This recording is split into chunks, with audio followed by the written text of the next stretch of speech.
Bueno, ahí estamos.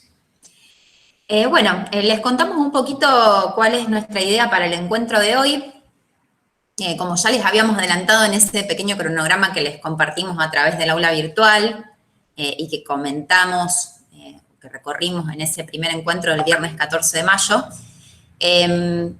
hoy vamos a estar trabajando por videollamada una primera horita más o menos, estimativamente hasta las 7:15 de la tarde, y después les vamos a dar una actividad que ya en breve vamos a activar ahí para que la puedan ver desde el aula virtual, para que trabajen, digamos, en lo que queda de lo que sería el encuentro de hoy. Si bien es una actividad asincrónica, es para que trabajen ahora porque les vamos a pedir precisamente que entreguen algún avance, algún nivel de avance en lo que sería el final del encuentro de hoy. Y para arrancar, como ya también les habíamos adelantado en ese encuentro, ustedes estuvieron realizando algunas actividades, la actividad 3, que estaba prevista para ese día de encuentro asincrónico, que fue el sábado siguiente de ese viernes que nos encontramos por videollamada, y esa actividad 3 fue individual, y una actividad 4 de carácter grupal que tenían que entregar hacia el lunes de esta semana. De las dos actividades ya las hemos revisado con Claudia, les hemos estado haciendo llegar las correspondientes devoluciones a través de la plataforma, y les pedimos a quienes no nos han entregado, sobre todo la actividad grupal, que por ahí nos preguntaban si solo podía entregar uno del grupo o si era necesario que entreguen todos, les pedimos explícitamente si pueden entregar todos, de manera que nosotros allí les vamos dejando las devoluciones y queda toda la información concentrada en ese espacio que es nuestro espacio de intercambio, ¿no? Así que eso para los que no lo hayan hecho aún, si bien las producciones las vimos las de todos porque por algún medio nos la hicieron llegar o teníamos un representante del grupo que sí compartió la actividad, no están todas subidas. Y algunos pequeños comentarios que queríamos hacer respecto de las cuestiones globales que estuvimos viendo. A cada uno les hemos hecho llegar de la actividad 3, que fue individual, las devoluciones, como decíamos, y también de la actividad grupal. Pero algunos comentarios más a nivel global, como para ir teniendo en cuenta para futuras producciones, que nos parecía importante destacar, son las siguientes. Una primera cuestión con respecto a la forma, al formato de la entrega de los trabajos. Si bien ustedes habrán visto que nosotros simplemente especificamos tipo de archivo y cómo nombrar el archivo, no dimos más especificaciones respecto del tamaño de la letra, tipo, márgenes, etcétera, etcétera. Sí hemos notado que algunos trabajos estaban presentados prolijos, ¿sí? Que eso facilita en algún sentido la lectura de alguien a quien le quiero comunicar eso que estoy presentando, y otros por ahí respecto del espaciado, digamos, se dificultaba la lectura por esa cuestión del formato. Entonces, cuando decimos formato nos referimos, por un lado, a la estética de esa presentación, que tenga, digamos, que haya un espaciado en el texto, que el tamaño de letra sea acorde, que en lo posible esté justificado, ¿sí? Que sería alineado a ambos lados. Que cuando arrancan una oración comiencen con mayúscula, bueno, las cuestiones además de ortografía y de redacción que habrán visto y de puntuación, que en algunos casos les hemos marcado, por ahí tratar de evitar oraciones tan largas que dificultan la interpretación, ¿sí? Esas cuestiones más generales respecto de la forma, para ir tomando en cuenta para próximas entregas. Y otra cuestión también importante es el tema de las citas o referencias. ¿Qué tal? Bueno, ahí se va sumando gente. Estamos haciendo como una especie de evolución general o global de las producciones entregadas al momento, actividades 3 y 4.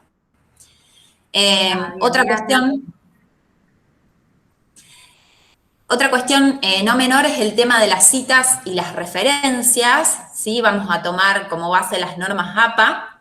Si alguno no las conoce o no sabe dónde puede encontrar acceso a esas normas, les podemos pasar el enlace de la página. Si no, googleando normas APA enseguida les sale. Es un estilo de forma para hacer presentaciones de trabajo y para hacer citas y referencias. Hay otros, es uno que es bastante común y que es bastante... también está bastante presente en los trabajos que uno presenta en distintos espacios, ya sea cuando envía trabajos a congresos o para hacer publicaciones en revistas. O sea, tiene un uso bastante difundido. Entonces, bueno, vamos a regirnos por esas normas y una cuestión que veíamos es que por ahí, en algunos casos, no se hace referencia explícita a que se está citando o tomando la idea de algún autor, ¿sí? Como en todas las actividades, nosotros les damos materiales teóricos para acompañar o para utilizar como insumo para realizar las actividades. Es muy común que ustedes tomen alguna idea de lo que observaron en alguna de esas lecturas, ¿sí? Pero bueno, si esas ideas son ideas, por un lado, textuales de lo que está exponiendo el autor en esos trabajos, esas citas textuales van entre comillas, ¿sí?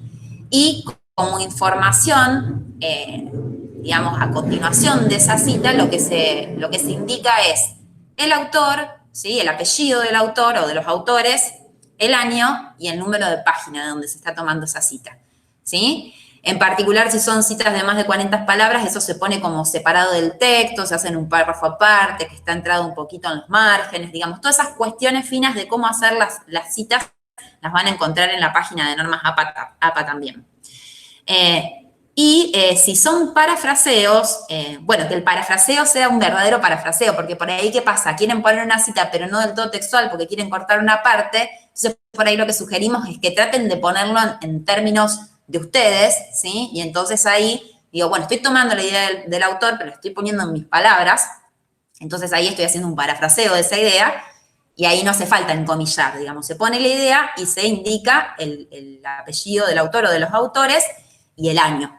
¿Sí? Esa es la información que se da. Estamos hablando de cuestiones muy puntuales. Después, a su vez, si uno quiere referenciar esas cuestiones, bueno, hay todo un detalle de cómo referenciar un libro, cómo referenciar un artículo publicado en una revista.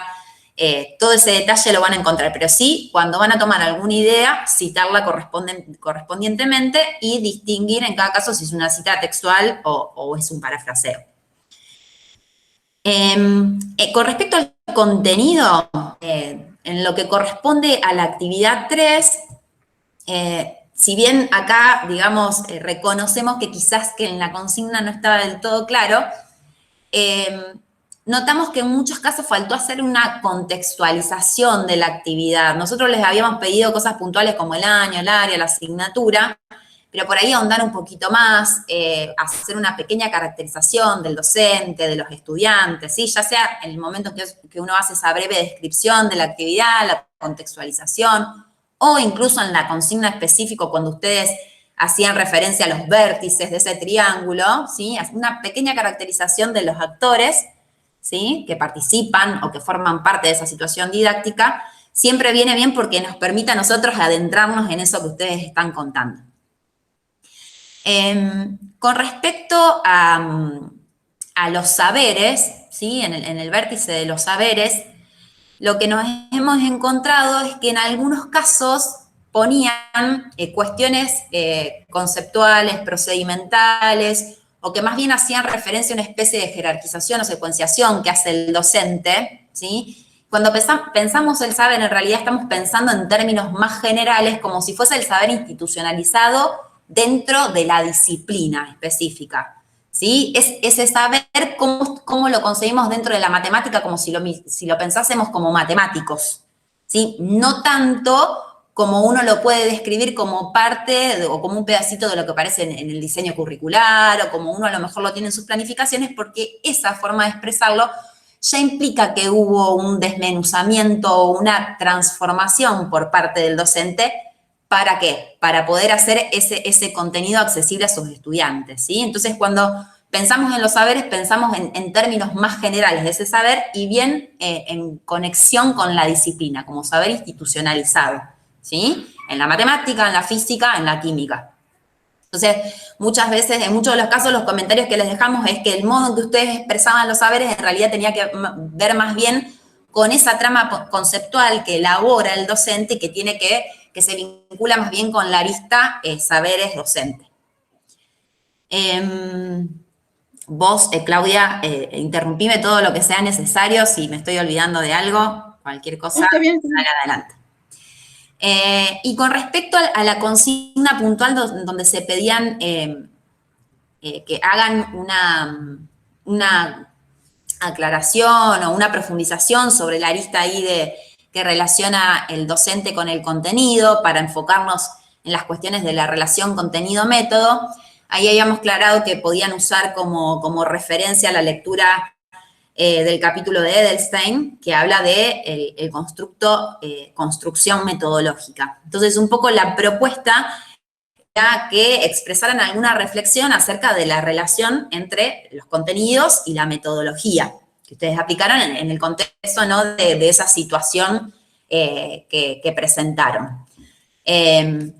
Por ahí, digamos, hemos notado que no se enfocaron tanto en la parte metodológica, o que hacían una descripción más del contexto, que también es importante porque Edelstein hace una cita donde dice que justamente esa construcción metodológica deviene, dice ella, deviene fruto de un acto singularmente creativo de articulación entre la lógica disciplinar, las posibilidades de apropiación de esta por parte de los sujetos y las situaciones y los contextos particulares, ¿sí? O sea que de alguna manera todas esas cuestiones influyen en esa construcción metodológica, pero no se veía tal vez de manera tan evidente cómo estaban pensando en la estrategia metodológica a implementar para llevar adelante esa propuesta.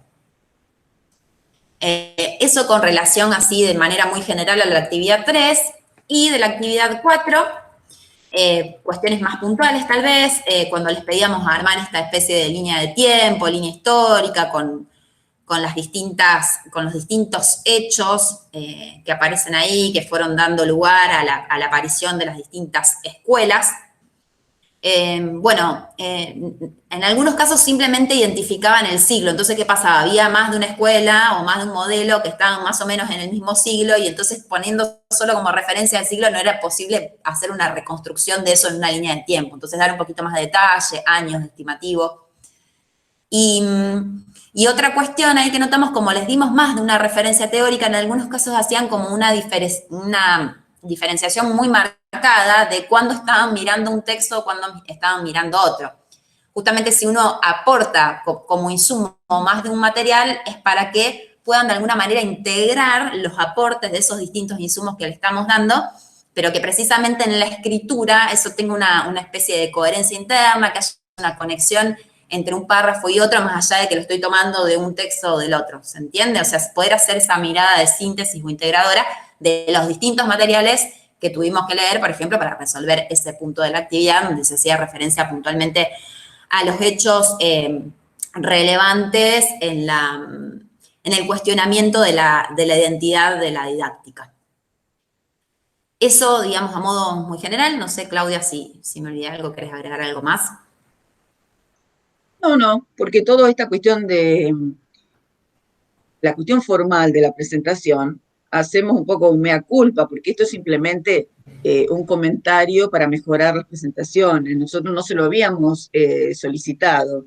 ¿Por qué se los aclaro? Porque a veces uno está también pendiente y piensa, uy, la verdad que no cumplimos con tal formato, entonces la entrega fue tal vez menos valiosa. No, esto no lo tengan en cuenta. Es una primera entrega y la verdad que en general estamos muy conformes de cómo han trabajado, porque también consideremos que todos estamos trabajando en la virtualidad, cargados de un montón de este estrés que nos produce también la pantalla. Por lo menos, yo soy la más antigua, para no decir experiente, de entre todos nosotros, y a lo mejor por eso yo me canso, pero la verdad que a mí me parece que lo de la virtualidad que tiene mucho de positivo, porque yo creo que nos está posibilitando estudiar a lo mejor carreras incluso que en la presencialidad a lo mejor no las podríamos haber hecho, en especial el que tiene que viajar, el que tiene, lo digo como experiencia propia, muchas veces uno no pudo hacer algunas cursadas por la distancia porque nos coincidía con el trabajo, así esto se nos facilita en parte, pero la cuestión de estar frente a la pantalla para los que preparamos el material es también todo un desafío, porque si hubiéramos estado todos juntos, es todo diferente, a lo mejor alguien trae un libro, lo miramos, lo pasamos, ¿vieron? La presencialidad es irreemplazable, pero bueno, dentro de esta virtualidad, porque estoy llenando de palabras este espacio, ustedes dirán, se está disculpando, y sí, en parte sí también, porque es la primera vez que estamos didáctica de las ciencias y bueno, y de la matemática en este espacio. en este espacio donde estamos hablando con una pantalla donde se ven todas estas caras, y bueno, quizás también los tiempos que nosotros pensamos que les pueden llevar adelante las actividades, la conformación de grupos para el trabajo, que si hubiéramos estado en un árbol, juntamos las mesas y ya está, están en un grupo. Bueno, todo eso de lo que estamos tan habituados, ahora es diferente. Entonces también nosotros, es una manera, lo que estoy haciendo de como de pedirles disculpas y a lo mejor en las programaciones no llegamos con los tiempos, no nosotras en el dictado, me refiero en las propuestas de las actividades que ustedes tienen que hacer, por favor ustedes contáctense como lo han hecho ya algunos. Y todo tiene, el diálogo es lo principal. Eh, yo lo insisto, en especial porque es la primera vez que estamos en esta materia y con, bueno, con ustedes es la primera vez, pero si nosotros hubiésemos estado ya con otra corte, y en uno la metodología también la va aprendiendo. Entonces esto es totalmente nuevo. Uno quiere ser constructivista, uno quiere, pero en definitiva muchas veces estamos siendo expositores, ¿no? Entonces nosotros tratamos, en la medida de todas nuestras posibilidades en ideas y en recursos, de que esto sea lo más interactivo posible. Así que ustedes, bueno, en este momento usan el WhatsApp, usan los emails, la plataforma, acá mismo, mientras estamos reunidos, pueden también chatear, bueno, vamos viendo de la mejor manera posible, eso solo, Virginia. Porque ahora se viene una exposición, por eso estoy abriendo el paraguas.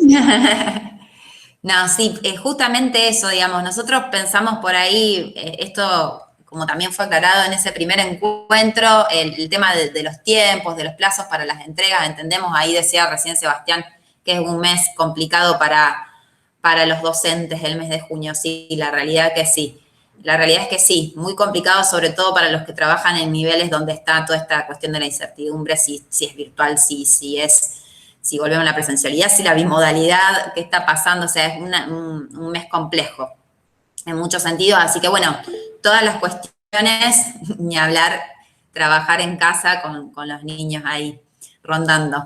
Sí, lo que No, nos no, pasa, no lo sé porque no soy madre, pero no, me imagino. pero lo que nos pasa también es que el cronograma que nos han fijado, nosotros no tenemos esa alternativa de seleccionar, nosotros tenemos que terminar con esta materia, no que el trabajo final, por supuesto después eso lo vamos a acordar, pero ya el próximo fin de semana, entonces es como que bueno, estamos también súper acotados y es una materia importante, porque ustedes justamente eh, están en una maestría en didáctica de la ciencia, y justo esto es didáctica de la ciencia, fundamentos. Bueno, todas las materias tienen su relevancia y su importancia, pero bueno, tratamos de hacer un desarrollo al menos de los temas, de los tópicos más importantes, y darles materiales para que ustedes, por supuesto, luego lo enriquezcan.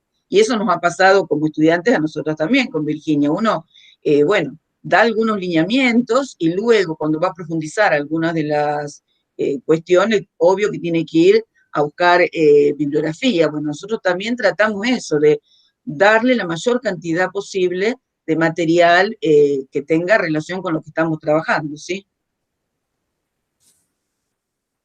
Sí, sí, que no suene por ahí a que es un reto. Estas cuestiones, o sea, estas cuestiones globales que vamos marcando tienen que ver con un poco con la intención, tienen la intención de que próximas producciones vayan mejorando en ese sentido, pero digamos, en un principio lo planteamos así, eh, lo podríamos haber hecho más estricto, es decir, poner un formato, poner un tipo de letra y demás, pero bueno, por ahí uno también va probando, va haciendo pruebas de qué funciona mejor. Hay cosas, digamos, que tamaño de letra, o sea, siempre algo acorde, o sea, no vamos a poner un tamaño de letra 8 ni un tamaño de letra 25, ¿sí?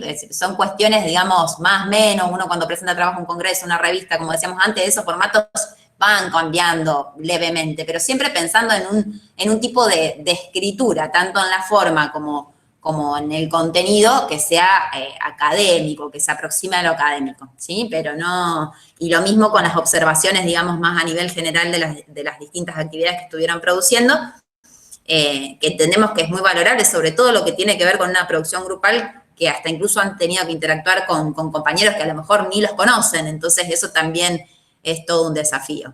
Así que en ese sentido también valoramos que han trabajado, que se ha visto el esfuerzo puesto y la dedicación en las producciones que han elaborado. Son simplemente comentarios con la intención de ir en busca de mejorar, de profundizar las reflexiones. Así que, bueno, habiendo hecho este primer comentario de cierre de lo anterior, sería justamente lo que teníamos previsto a continuación, es hacer dos presentaciones muy, muy sintéticas, en realidad, que de alguna manera recopilan todo ese material que les hemos estado aportando para la lectura, ¿sí? Son síntesis, son presentaciones a modo de síntesis, como dijo Claudia, todo esto que nosotros les aportemos se puede enriquecer desde las lecturas que ustedes van haciendo de estos materiales y de otros materiales que puedan tener a su alcance. Así que, bueno, vamos a dar inicio a eso y después les comentamos sobre la actividad que tenemos pensada para hacer hacia el cierre del encuentro de hoy. Bueno, yo voy a presentar y ustedes me van a avisar si se ve.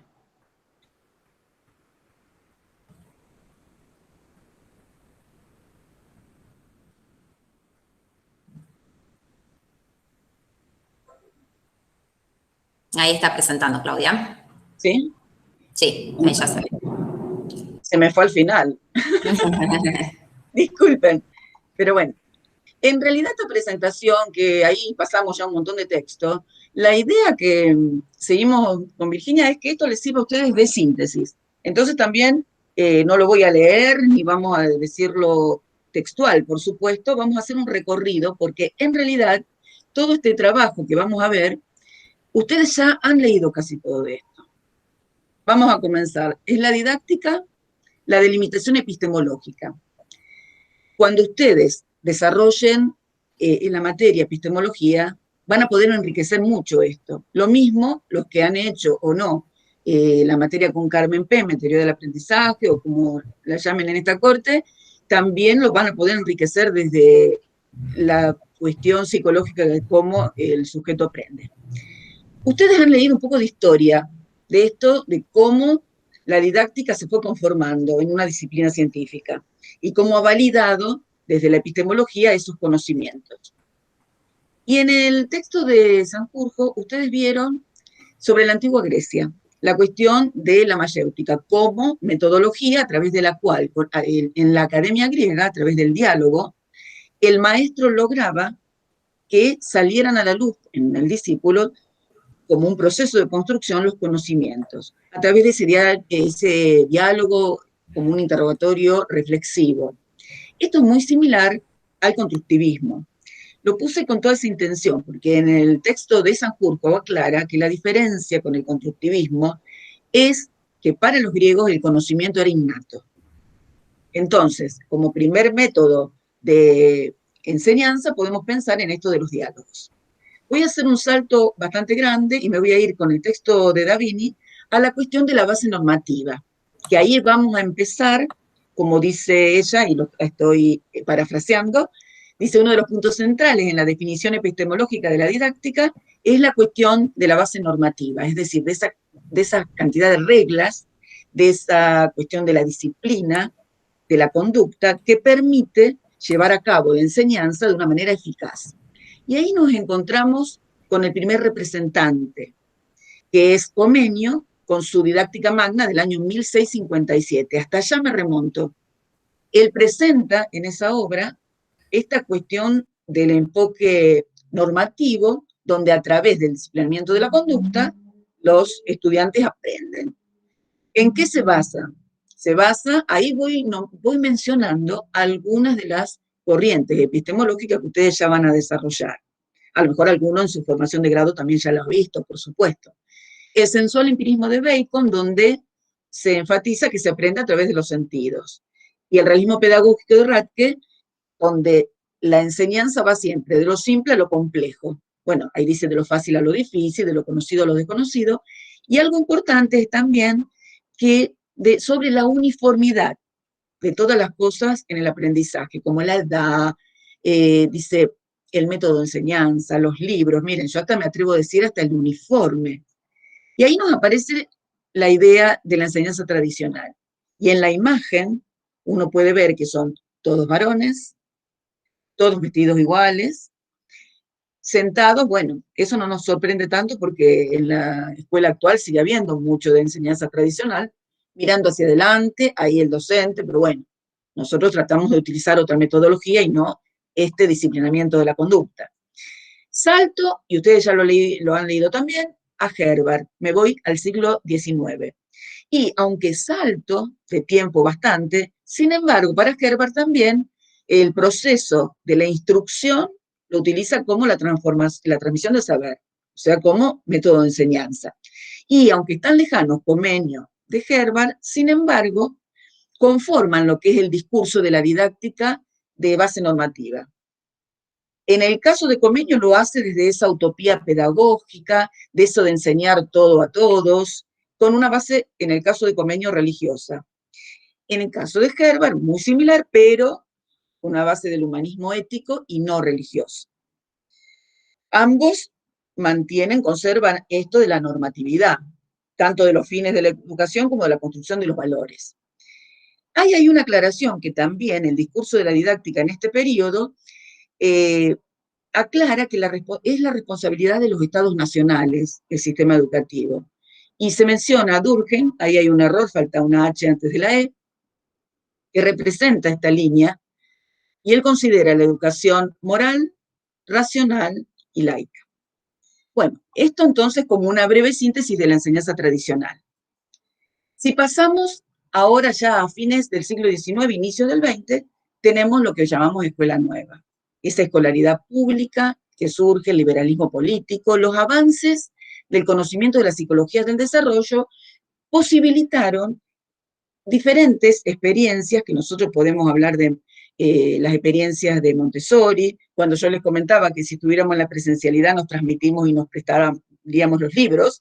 Bueno, hay un gran auge de todo esto de Montessori, y ahora el año 2019, 2020 hubo nuevas ediciones, y varias experiencias más que fueron compendiadas por Dewey. Yo me atreví a agregar, esto no es de Davini, esto me lo agregué yo, la Escuela La Serena de las hermanas Cosettini, de aquí de Rosario. Y en la bibliografía les incluí un artículo donde se evidencia que La Serena era una escuela activa, una escuela nueva. Lo agregué con toda intención, porque a lo mejor alguno está interesado. Yo no pude encontrar cómo se enseñaba matemática ni ciencias naturales. Hice todo un sondeo hace un tiempo que vengo buscando, porque me resulta de interés ver en esta escuela nueva de aquí de Rosario, a ver cómo se enseñaba matemática. Bueno, aquí ¿qué rol encontramos? Tanto el rol del docente como el de los estudiantes ya no es de la escuela tradicional.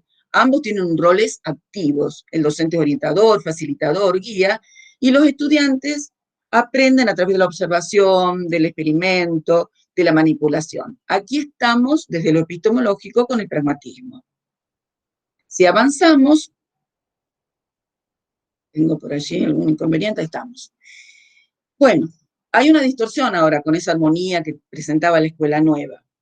Un enfoque que surge a partir de la posguerra y la expansión del industrialismo. En realidad, ustedes podrán leer en el material, algunos ya lo han leído, por supuesto, en el trabajo que hicieron, luego de la posguerra aparece una intencionalidad muy marcada, en especial en los Estados Unidos, con programas tendientes a la alfabetización en ciencia y tecnología.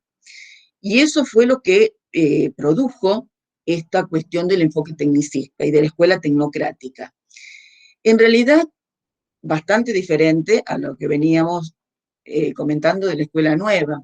En este caso, está basado en una epistemología ingenua, donde las propuestas se basan en los objetivos, o sea, el objetivismo es fundamental, en una neutralidad política, por eso también una ingenuidad. La eliminación simbólica de todo lo que sería el sujeto, la relación con el docente, está fundamentada en el positivismo elemental. Y dentro de la psicología, en el conductismo. Podríamos sintetizar en todas estas diapositivas, hay siempre el final que es como una síntesis sobre esta escuela, por ejemplo, está concebida, dice, como el conjunto de procedimientos, métodos, técnicas, herramientas y medios derivados del conocimiento. Aquí el profesor elabora el programa y el alumno se autoinstruye a su ritmo. Hay una despersonalización, digamos, del proceso docente, de esto que estábamos hablando anterior en la escuela nueva. Si avanzamos, entonces hay una nueva corriente que cuestiona tanto la escuela tradicional, la nueva y la tecnocrática, que se pronuncia por una reflexión colectiva entre el docente y los estudiantes y los problemas que lo atañen en ese contexto y en esa situación. Es la escuela crítica, la de mediados del siglo XX. En este caso, resurge la subjetividad, hay un nuevo paradigma, un paradigma que se distancia del enfoque positivista anterior, que es la hermenéutica, o el enfoque, podemos decir, interpretativo, donde aquí entonces estamos considerando a la didáctica como ciencia social. Y dice, el docente dirige el aprendizaje y enseña a aprender. Los estudiantes trabajan generalmente en grupos, de ahí una imagen que uno trata de utilizar para recordar la escuela. Mediante la interpretación se logra llegar al significado de la experiencia, sin perder la riqueza del juego, dice, entre el contexto y la situación, entre la totalidad y el momento en concreto que se está dando allí el aprendizaje. Entonces, como una síntesis de lo que vimos, hablamos de la mayéutica, ya con los griegos, el paradigma normativo, con Comenio, con Herbart, con Durkheim, el sensual empirismo y el realismo pedagógico que tenía que ver con Comenio y la cuestión normativa de la didáctica, el pragmatismo de la escuela nueva, la epistemología ingenua y el positivismo elemental del tecnicismo, y la hermenéutica o paradigma interpretativo, que es la escuela crítica, aquí ya en el paradigma de la complejidad. Bueno, ahí me voy a otro autor que también ustedes tenían, Steinman. Steinman dice que a lo largo, ¿no?, de este relato, que es a partir aproximadamente de los años 50, aunque yo les incorporé de los griegos la mayéutica, el cambio de objeto de la didáctica lo podemos ver de diferentes perspectivas epistemológicas. Con Kuhn podemos pensar que hubo un cambio de paradigma, del paradigma normativo instrumentalista hacia el comprensivo interpretativo. Si lo vamos a mirar desde la Catos, podemos ver, digamos, la conformación de nuevos programas de investigación, también del positivista normativo hacia uno de corte crítico. Y por Laura podemos ver que la didáctica ha cambiado producto de los cambios de problemas en el aula. ¿Por qué? Porque las respuestas empíricas conceptuales van a depender de esos problemas. Entonces, si los problemas cambian, también las respuestas. Entonces, podemos ahí afirmar que también la didáctica ha cambiado. Y ahora una breve síntesis, súper breve, que la tomé de Eder y Aduris Bravo, que ustedes van a tener la posibilidad de tenerlo al propio Aduris Bravo como profesor, así que esto se va a súper enriquecer cuando den epistemología. La didáctica como disciplina. Recuerdan que hemos conversado también la clase pasada sobre disciplina científica.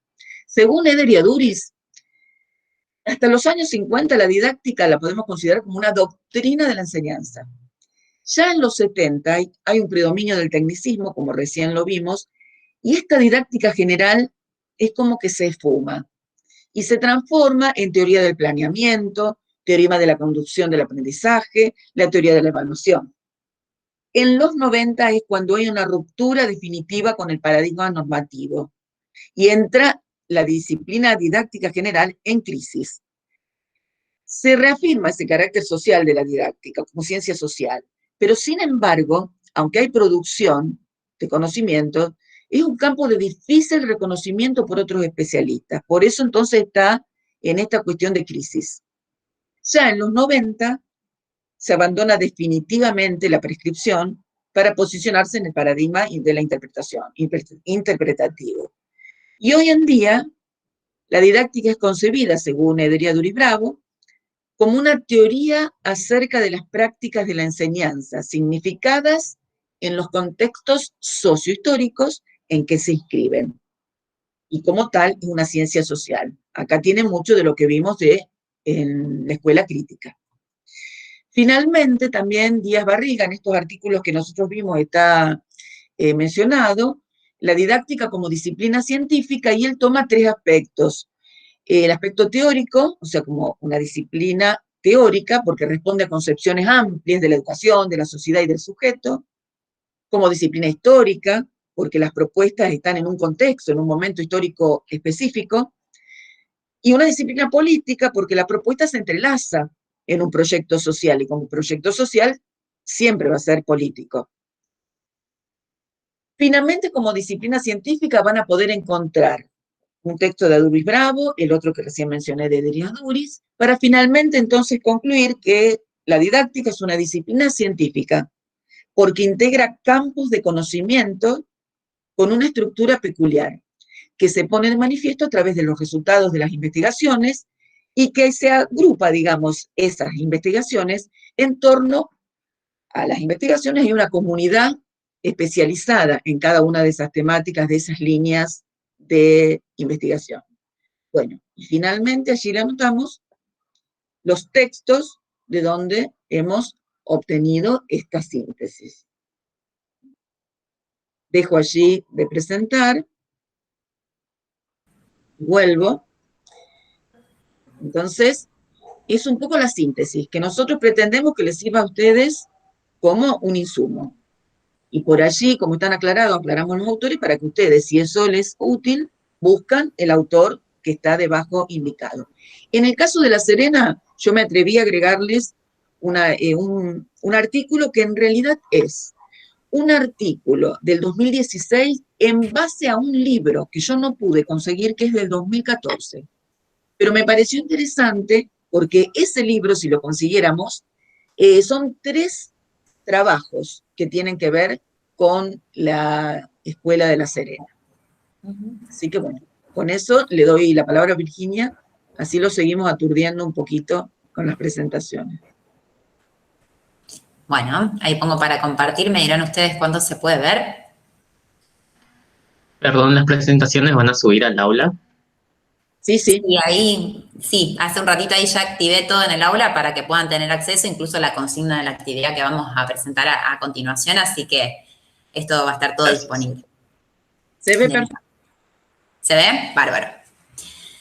Bueno, un poco retomando lo que acaba de presentar retomando lo que acaba de presentar Claudia, justamente a partir de esta cuestión de la crisis de identidad de la didáctica general, que es un poco eso que estuvieron leyendo en esos insumos teóricos que les aportamos y que sintetizamos hoy en esta lectura junto con los distintos modelos y escuelas.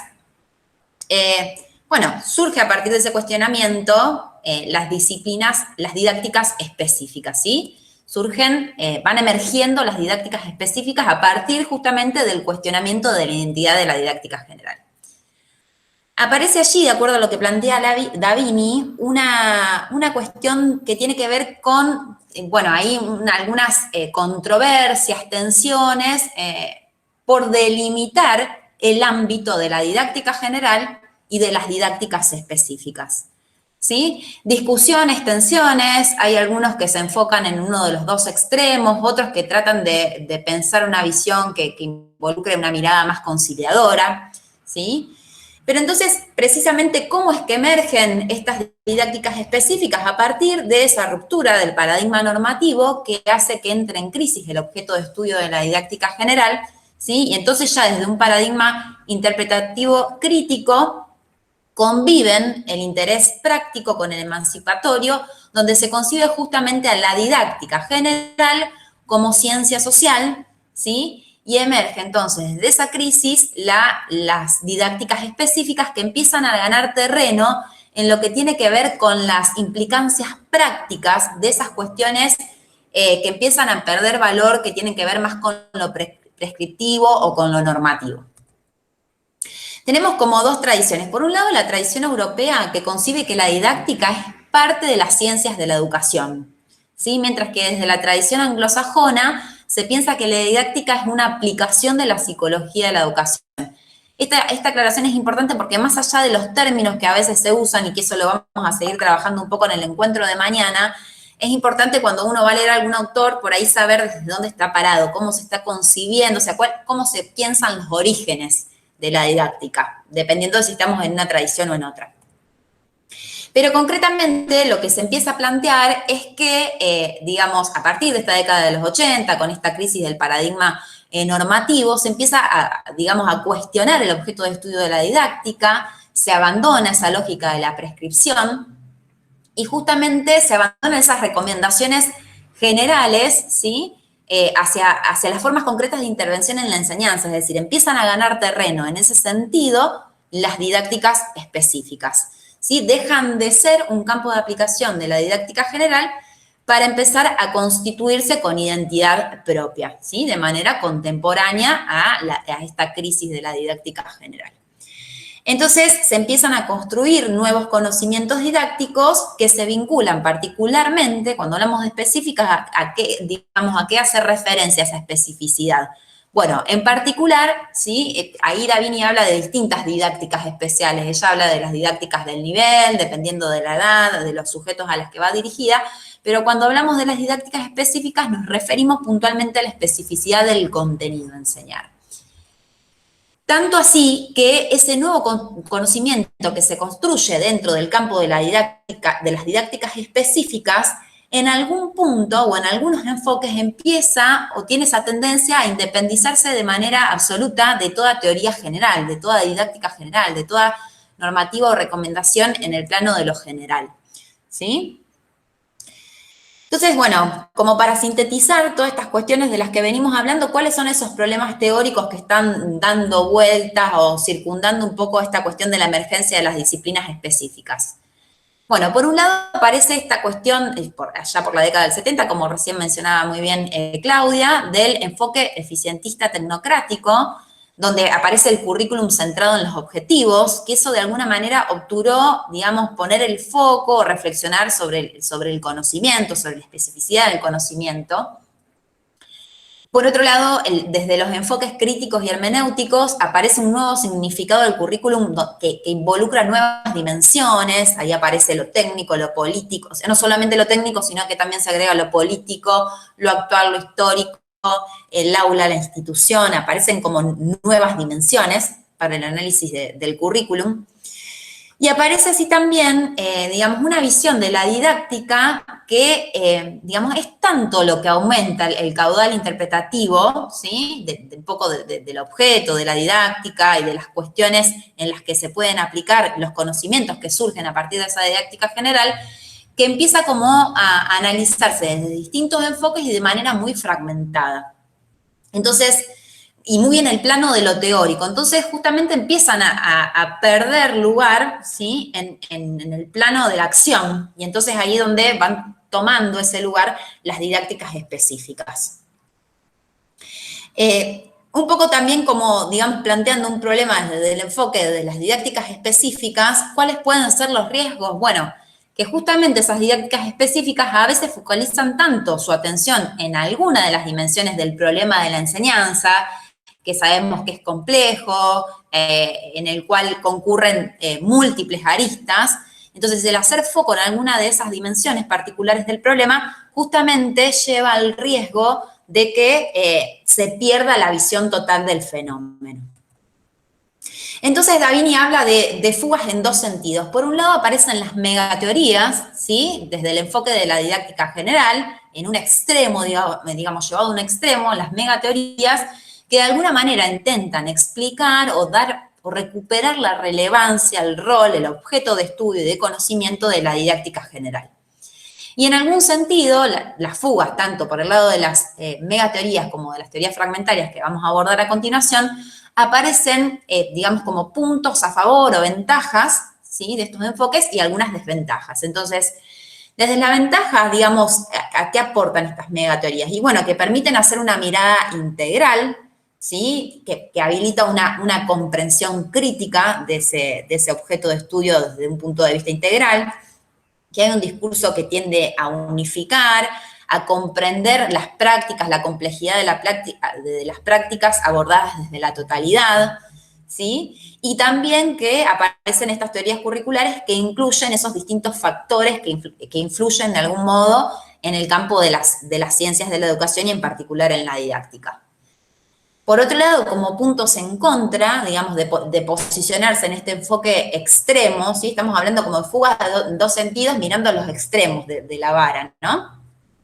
Entonces aparecen como puntos en contra esta cuestión de que hay como una diversidad de de personas o de actores involucrados en los distintos niveles de concreción del currículum, y eso hace que empiecen a surgir algunos conflictos de interés. También el hecho de incorporar multiplicidad de dimensiones hace que justamente las investigaciones queden en el plano muy de lo teórico, de que incorpora esa mirada totalizadora, pero que en algún sentido pierde visión o alcance sobre el plano de la práctica. Y también esta cuestión de la complejidad, hay una gran complejidad en la trama teórica.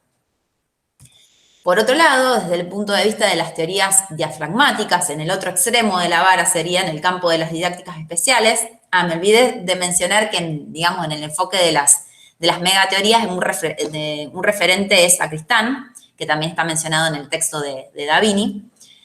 Y entonces, en el otro extremo, tenemos a las teorías diafragmáticas que se centran en el campo de las didácticas específicas, ¿sí? Y algunos referentes, o digamos, tuvieron como sus inicios y un gran impulso por parte de los grupos de los institutos de investigación en enseñanza, en educación matemática. Esa sigla IREM en realidad es por sus siglas en inglés sería, pero en realidad son grupos de investigación, institutos que se fueron generando en Francia, ¿sí?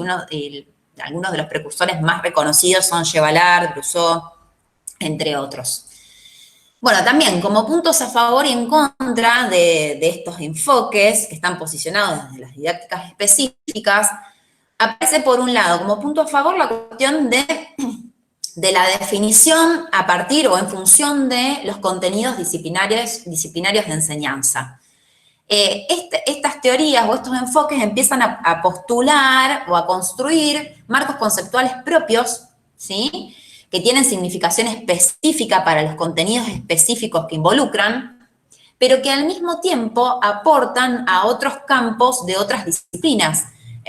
Algunos ejemplos de constructos o términos muy reconocidos que han tenido, digamos, como incumbencia en las distintas disciplinas son, por ejemplo, el concepto de transposición didáctica, las nociones intuitivas, resultados previos, el sentido común, ¿sí? Y también hay muchos de los, digamos, de los investigadores o especialistas en estas áreas que intentan de algún modo establecer diálogos entre las distintas especificidades.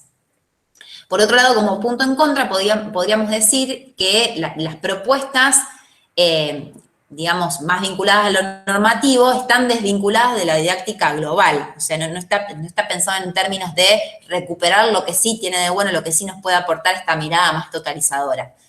Y entonces el pensar o el hacer foco, como decíamos antes, en alguna particularidad de esos procesos de enseñanza complejos y multidimensionales, hace que se piense en forma autonomizada o fragmentada, ¿sí? Y también porque justamente esto de llevarlo muy al extremo de que cada disciplina es en sí misma y cada disciplina puede construir una teoría de la enseñanza propia para la enseñanza de esos contenidos específicos, también lleva, digamos, o es consecuencia y acentúa la cuestión de los conflictos de poder, ¿sí? Entre disciplinas.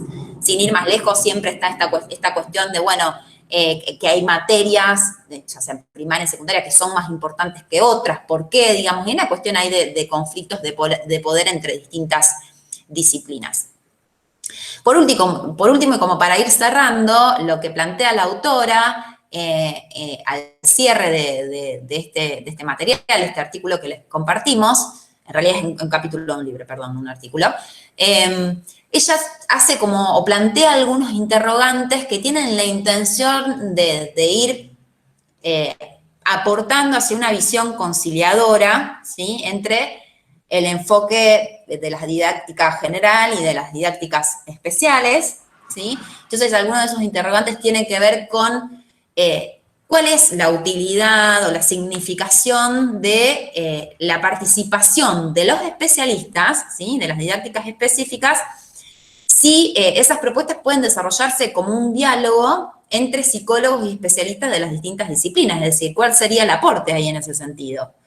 ¿En qué consistiría el vínculo teórico y metodológico entre la didáctica general y las específicas? ¿Y en qué consistiría la mediación de la didáctica general? Entendiendo que justamente su rol tiene que ver con articular ahí la teoría y la acción, ¿no? Y la práctica. Entonces, bueno, ir pensando en, digamos, de qué manera enriquecer todo lo que conocemos, lo que se conoce en cuanto a producción de conocimiento al momento, cómo poder integrar esas cuestiones, bueno, pensar en una visión conciliadora, ¿sí? Como campos cooperativos que se alimentan mutuamente y que construyen o que pueden aportar en la construcción de alternativas para la acción de los docentes. Bueno, para elaborar esta síntesis tomamos dos de los materiales que ya les habíamos aportado para leer, para realizar las actividades que quedaron ahí entre un encuentro y otro. Bueno, dejo de compartir. Bueno, una síntesis súper sintética, como les habíamos adelantado, todo esto se puede enriquecer muchísimo, pero creemos que también puede servirles de material, además de haberles aportado la lectura, y que esperamos que las lean y que las tengan ahí como material de consulta. También por ahí tener una versión sintetizada de todo eso que leyeron está bueno como para material de consulta rápida ante emergencias. Bueno, nada, esto es eso, digamos, es una pequeña síntesis de todo el recorrido previo que ustedes ya habían hecho. Y ahora para continuar con las actividades que teníamos pensado para este encuentro, ahí ya van a ver en la plataforma que está visible la consigna de la actividad 5 en un foro. Es una actividad que está pensada para que la realicen de manera grupal. Nosotros cuando armamos los grupos al final de ese primer encuentro, en realidad no nos dimos cuenta que podríamos haber de entrada haberles propuesto que sean 6 grupos, porque en las actividades que tenemos previstas para hoy, para mañana, habíamos pensado que sean 6. Entonces dijimos, como ya están trabajando en esos grupos y son 5, si no tienen inconvenientes y quieren seguir trabajando en los mismos grupos, readaptamos las consignas para que sean 5 grupos. Pero si alguno en particular preferiría, digamos, rotar por ahí o ir cambiando de grupo, podemos repensarlo y a lo mejor reorganizarlos para que sean 6. Eso, digamos, no tenemos problema nosotras, como quieran. Y mientras van pensando esa cuestión, digamos, un poco para hacer referencia al contenido de la consigna, les vamos a aportar 3 lecturas. Una de ellas, en realidad, ya la han leído para alguna actividad anterior. Y la idea es que los distintos grupos armen un mapa conceptual sobre esa lectura. O sea, esas lecturas van a estar repetidas, porque son 3 lecturas y van a ser o 5 o 6 grupos. Entonces, o a 1 o 2 grupos les toca hacer una síntesis de la misma lectura. La idea es que elaboren un mapa conceptual. Puede ser, o sea, esto es para trabajarlo ahora, o sea, tienen que leer y elaborar ese mapa. Entonces, para el cierre del encuentro de hoy, lo que les pediríamos es una especie de borrador de ese mapa, o sea, no tiene que ser... si lo quieren hacer a mano, puede ser a mano, puede ser una foto de la construcción del mapa así en forma manual. Si directamente les resulta más cómodo utilizar algún dispositivo, alguna herramienta, ahí les sugerimos algunas, pueden ser otras también. Y la idea es que después, sobre esa primera versión del mapa, del esquema en sí mismo, elaboren un pequeño videíto. Ahí les pusimos un tope de duración, porque la idea es que sea algo sintético, donde ustedes cuenten un poquito cómo es que fueron estableciendo las relaciones entre esos conceptos claves que aparecen en ese mapa conceptual. ¿Sí? Si el video no llegan a armarlo hoy, podemos ahí extender un poquito el plazo. Habíamos pensado hacia el miércoles de la semana que viene, lo pueden ir subiendo allí. O sea, la idea es que hoy sí suban el archivo con la imagen, o si es una foto de algo hecho a mano, o el archivo propiamente dicho de la construcción de ese mapa, en ese foro. Y después suben entonces el enlace al videíto cuando lo puedan armar. Esa es un poco la propuesta. No sé si me olvidé algo importante, Claudia. No, lo que sería importante es que... Cortó un poco la comunicación. ¿Puedes reiterar lo del videíto? A mí. Como decías, sí. Jessica, no te escuché. Sí, podés reiterar lo del videíto.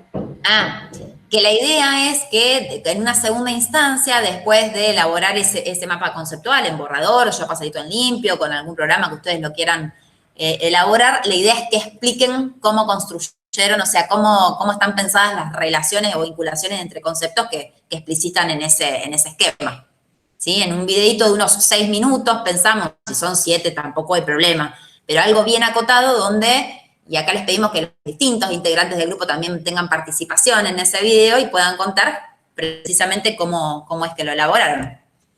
¿Sí? Si el video no lo llegan a hacer hoy, podemos ahí extender un poquito el plazo, pero al menos tener ese primer borrador del esquema conceptual. Tendríamos Muchas gracias.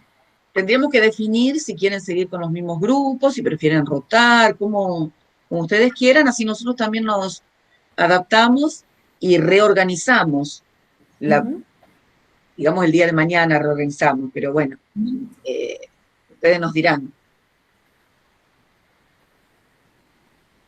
Es también pensando en que la actividad que van a hacer mañana también, la idea sería que sigan con los mismos grupos. Entonces, si cambiamos, cambiamos ahora y cambiamos para la actividad de hoy y de mañana, y si no, ya siguen con los mismos, como ustedes lo consideren.